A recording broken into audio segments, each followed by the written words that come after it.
A reading from the book of Isaiah, chapter 50. The reading. The Lord has given me the tongue of the learned, that I should know how to speak a word in season to him who is weary. He awakens me morning by morning. He awakens my ear to hear as the learned. The Lord God has opened my ear, and I was not rebellious, nor did I turn away. I gave my back to those who struck me, and my cheeks to those who plucked out the beard.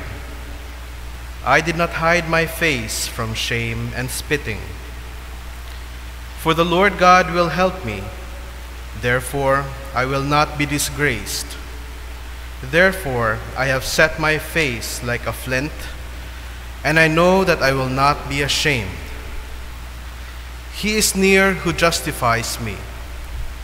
Who will contend with me? Let us stand together. Who is my adversary? Let him come near me. Surely the Lord God will help me. Who is he who will condemn me? The word of the Lord. Please stand for the responsorial psalm.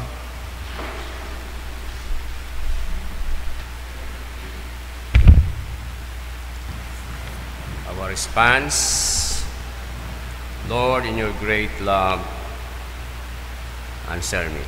Together. Lord, in your great love, answer me. For your sake, I bear insult, and shame covers my face. I have become an outcast to my brothers, a stranger to my mother's sons. Because zeal for your house consumes me, and the insults of those who blaspheme you fall upon me. Response: Lord, in your great love, answer me. Insult has broken my heart, and I am weak. I looked for sympathy, but there was none. For counselors, not one could I find. Rather, they put gall in my food, and in my thirst, they gave me vinegar to drink. Response: Lord, in your great love, answer me. I will praise the name of God in song, and I will glorify him with thanksgiving. See you lowly ones, and be glad. You seek God. May your heart survive, for the Lord hears the poor, and his own who are in bands. He spurns not. Response: Lord, in your great love, answer me. Glory be to the Father, and to the Son, and to the Holy Spirit. As it was in the beginning, is now, and ever shall be, world without end. Amen.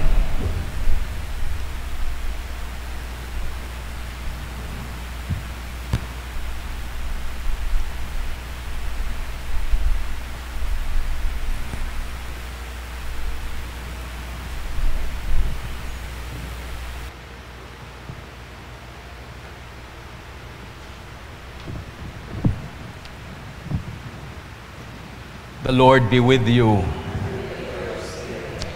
The Holy Gospel of our Lord Jesus Christ according to Saint Matthew.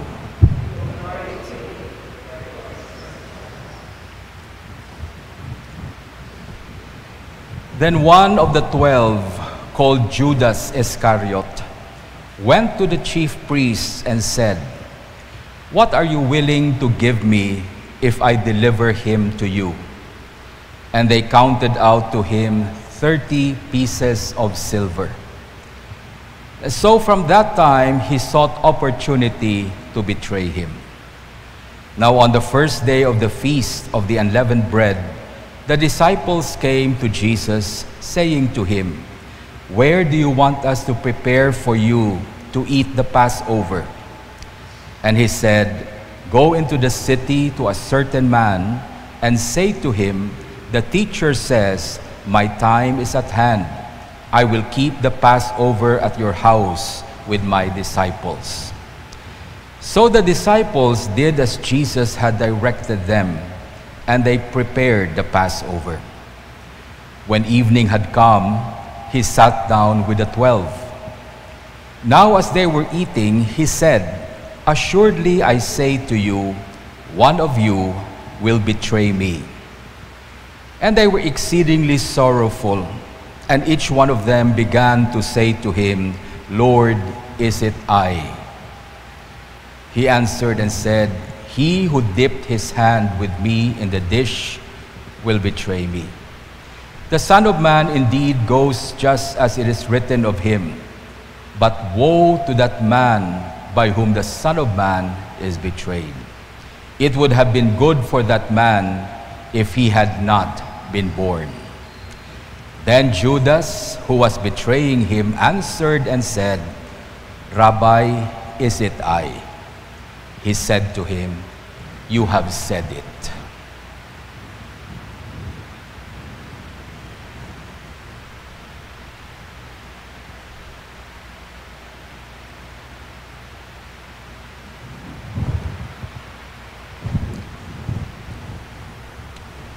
The Gospel of the Lord. You may be seated. Like I've said, this Holy Week, ang focus natin na sa buhay natin, we see to it that we will never leave Jesus. Hindi talaga natin iwan si Lord. And why do I say that? Because I have seen so many people are now leaving. And minsan sinasabi nila, hindi naman namin iniiwan ang Diyos. Ang simbahan lang ang iniiwan namin. Remember, the church is the body of Christ. Okay? And this is one thing we need to realize. The body and the head is one.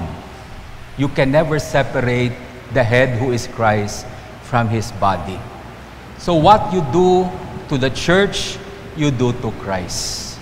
Amen? And every one of us, nasa simbahan tayo, dahil inassign tayo ni Lord. We may not like our church community, we may have conflicts in the church community, but if that is the place where God has put you, that is the place you will grow in Him.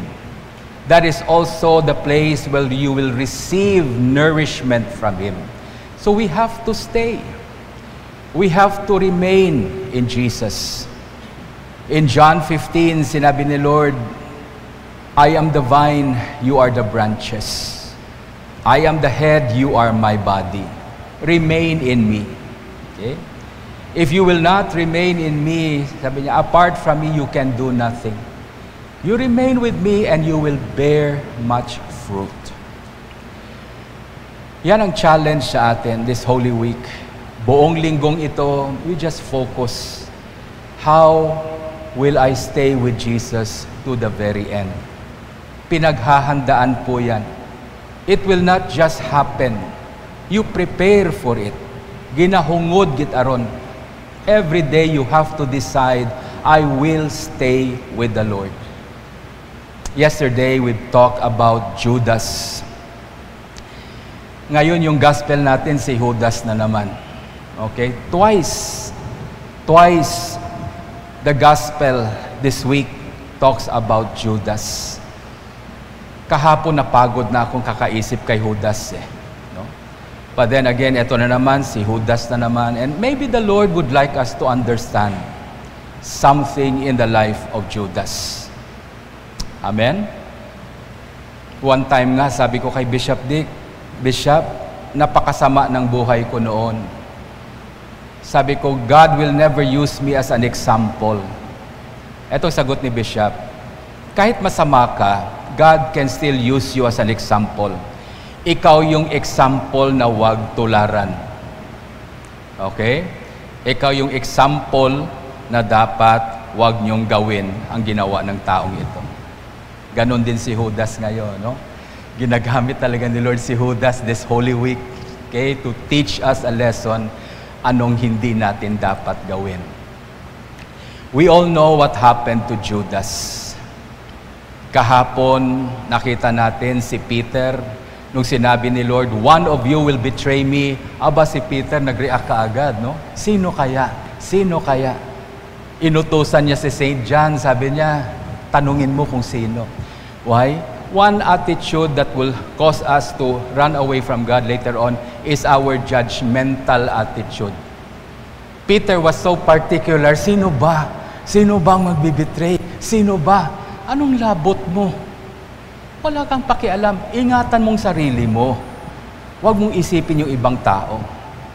And that's the problem with the church. Sometimes we are so particular kung sino nagkakamali, anong kasalanan ang ginawa niya, sino bang nabuntis, sino ba yung nagtanan, sino ba yung nag-adultery dito. You know, we're so particular about the sin. In a community, if there is sin, nalulungkot ang Diyos. Bakit tayo natutuwa? Okay? If there is a particular sin, God is saddened because of that sin. Gagawin at gagawin ng Diyos maayos yung bagay na yan. Tayo naman, pag may nagkamali sa church, tuwang-tuwa tayo. Oh, yan na, mayabang kasi yan eh. Oh, ngayon, tumumba. Okay? Tuwang-tuwa tayo at hindi man lang tayo gumagawa ng hakbang, matulungan niya at maayos yung problema na yan. Today, again, Jesus confronts them. One of you will betray me. And before that evening nangyari, nakita na natin, Judas has already been planning. Hindi to sa gabi na yan na trinaydor niya si Lord. Plinano na yan. Okay? If yung spiritual growth natin, our growth in holiness, ginahungod ron, mauron man aton nga paghalin sa Diyos, ginahungod mataron. Amen? Hindi aksidente ron. If we find ourselves leaving the church, leaving Christ, it has been planned many, many years ago. Okay? Ganun si Judas. That particular night he betrayed Jesus, he has been planning that. Kaya sinabi dito, pinuntahan niya yung chief priests. He went to the chief priests at tinanong pa niyang chief priest, magkano ang ibibigay niyo sa akin if I turn over Christ to you? 30 pieces of silver. Malaki-laki din yan. Okay? Malaki din yan. 30 pieces of silver coins. And they made an agreement. Judas made a contract with them. 30 pieces of silver, I will deliver Jesus to you. It has been done many, many months or weeks before. Nakaplano na yan. But I would like us to see that Jesus already knew. Alam nyo ba yan? When he met Judas, Jesus already knew that Judas is his betrayer. Wala pa nagpaplano si Judas magbetray, alam na ni Jesus. Pero bakit, Father? Kasama pa rin siya ni Jesus. Bakit? Kasama pa rin siya sa table, araw-araw. Judas would eat in his table. Why? Because that is who God is. Kahit makasalanan, kahit traidor tayong lahat, pag ikaw'y minahal ng Diyos, mahal ka talaga niya. And whoever sits at the table with Him is considered family. Every Sunday, magko-communion tayo. Sino ba sa inyo nagko-communion na walang kasalanan? Lahat tayo. Mga Judas tayong lahat eh. But Jesus, He continues and allows us to partake in His table. Why? Because in spite of our weaknesses, in spite of our betrayals, in spite of our sin, Jesus considers us His family. Amen? God knows we are very judgmental people. Kaya si Peter ganon eh. Sino sa kanila ang magbe-betray? Sino sa kanila? Oh. Tapos sabi ni Jesus sa kanya, Peter, before the rooster crows, you will deny me. Kasama pala siya doon. Okay? The attitude of Judas, constantly binild up niya yung attitude niya. And every day Jesus invites him to repent. Yung pinapakain ka ng Diyos sa table niya, hindi yan dahil mabait ka. Every Sunday when we come to the table of the Lord, it's not because napakagaling mo talaga. It's not because napakatalino mo. It's not because na talagang sobrang bait ka na pinapakain ka ng Diyos sa table niya. You know why we partake in the table? In spite of our sins, it's because He loves us. And He has committed Himself to us not to leave us nor forsake us. Kaya si Judas kasama doon. And Jesus every day habang pinapakain siya, alam ng Diyos, yan ang magbebenta sa kanya. But Jesus kept on allowing him to stay with him, hoping and believing Judas would change. Amen? Ngayon, itong confrontation ko sa atin lahat, nagbago ba si Judas? Nagbago ba si Judas? In spite the effort of Jesus to change him, he never changed. Jesus was never able to change the heart of Judas.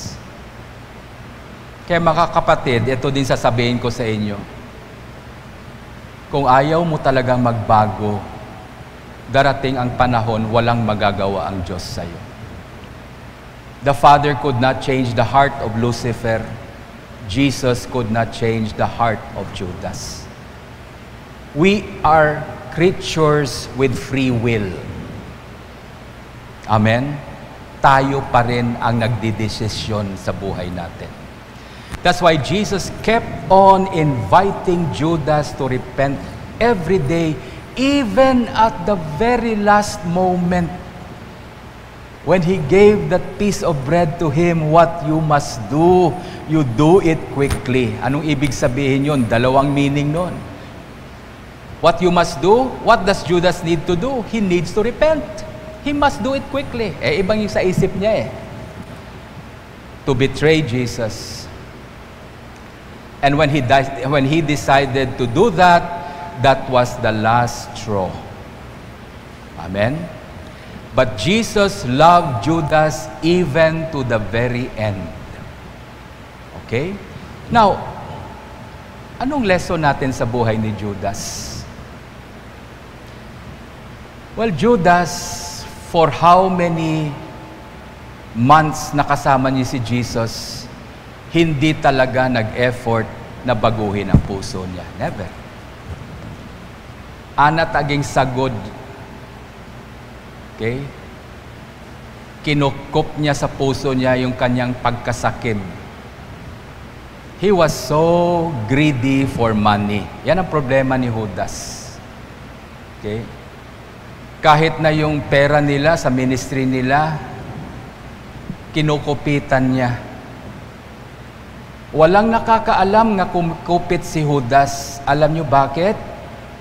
Kasi maraming pera.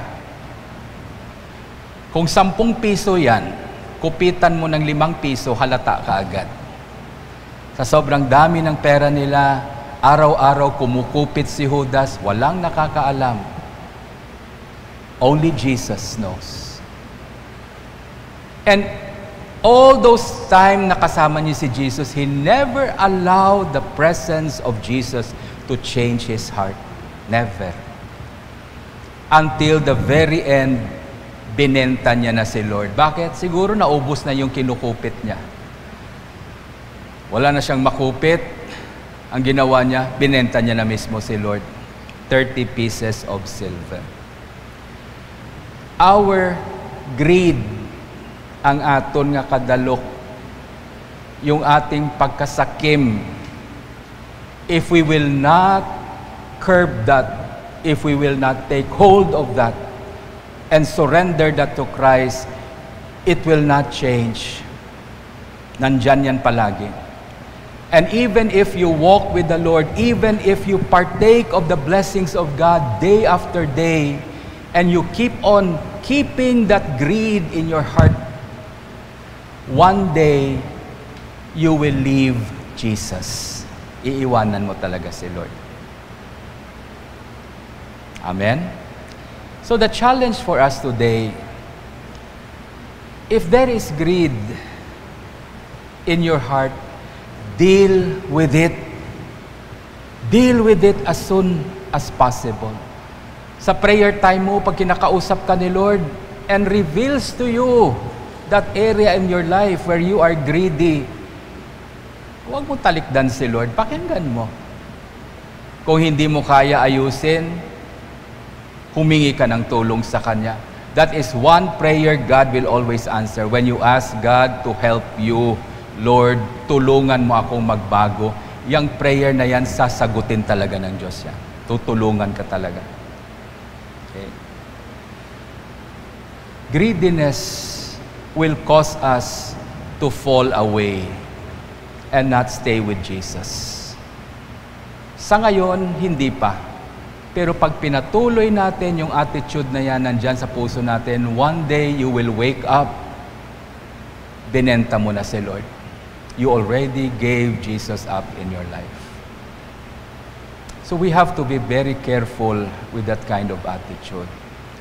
How do we stop greediness to grow in our hearts? Well, the 3 disciplines of Lent, tinuro sa atin: prayer, constantly be in the presence of God, and open your heart to that presence.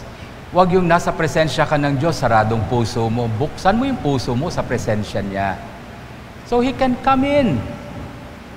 Amen? Spend time in prayer. Spend time opening your heart to God in prayer. Hindi yung nagpe-pray ka lang para hindi ka malasin sa araw na yan. Iba yan. Magpe-pray ako, baka malas tong araw na to. Meron pa namang akong transaksyon. Hindi ganyan. You pray and you open your heart to God so He can change you. Amen? That is the most important aspect of prayer, that God would change you so you become closer to God. Okay? Prayer, sabi dun sa disciplines ng Lent. Fasting. Oh, nako yan. Ayaw talaga natin mag-fast. Okay? Kahit 1 meal lang. Kahit snacks lang. We don't really want to fast. Sabi ni Jesus, when the bridegroom is taken away, my disciples will fast. That is part of our life. Ang dami nating rason. You know? Dami nating rason. Keso ganito. Keso, nanghihina ako. Ang luyang tuhod ko. Eh di doon ka sa kwarto mo mag-fasting. Para nakaupo ka lang, nakahiga ka lang. Huwag kang magfa-fasting habang nagbabiyahe ka. Okay? You pray, you fast. 3rd discipline, give. Giving is the best exercise to stop greediness. Greediness is about self-centeredness. Judas is a very, very and highly self-centered person. Amen? Gagamitin niya ang Diyos para sa mga gusto niya at kapakanan niya. Many of us enter the Christian life that way. Amen? We are like little children. Lumapit tayo kay Lord kasi may kailangan tayo. Yun lang. But as you begin to grow, dapat mawawala na yan. We will now be interested on how could I be of help to God. God does not need my help, but the willingness to help other people, especially sa pera. Sa pera kasi sensitive tayo. Sensitive tayo because locked inside our heart is our greediness and our self-centeredness. So start learning to give, sharing your blessing. Meron akong nakausap na mag-asawa. They had 7 children, pinag-graduate nila sa college yan. Pinag-graduate nila sa college. Nag-graduate na, kumuha ng bar exam, kumuha ng board exam, pumasa lahat sa board exam, professional na mga bata. So sabi ng mag-asawa, wala na kaming obligasyon. Kaya sabi niya, Father, we will help other children who cannot afford to school, paaralin namin. Iniisip ko lang, di ba dapat relax na sila? 7 children, for how many years nagtitiis kayo para makapagtapos? Ngayon natapos na, dapat nakahiga ka na lang. Not this couple. Sabi nila, we will continue to help others. Bakit? Wala na kaming ginagastuhan ng mga bata. So we would like to help others makatapos din sa college nila. Tutulungan namin. Parang may anak pa rin sila. Okay? That heart and attitude to remove your mind from self and focus that mind on the other. Jesus is the great other. Amen? And we need to focus there. If we will do that, we will stay with Jesus. But if we keep greed in our hearts, yung pagkasakim, taguin natin sa puso natin yan, balang araw, iiwan mo ang Panginoon. Amen. Please stand.